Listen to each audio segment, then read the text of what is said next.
Yes, sir. To come back to your comments earlier on Sudan, you mentioned this concern about transshipment and weapons coming from overseas to Sudan.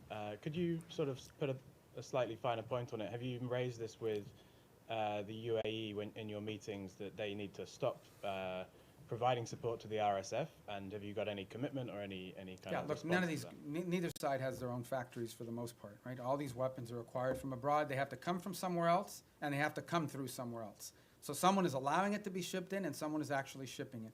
So we've had the right and appropriate conversations with all sides of this conflict, because that is their leverage. Without their support, neither side can continue.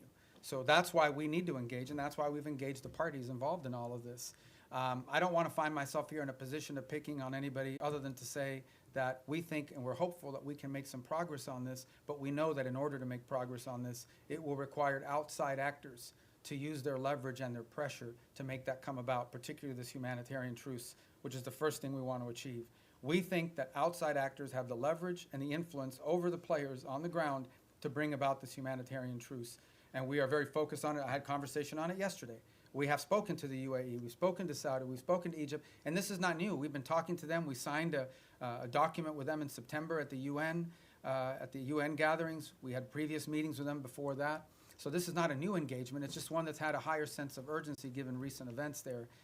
But yeah, we're involved every single day trying to work through this, because we do understand that, and this is not new to this conflict.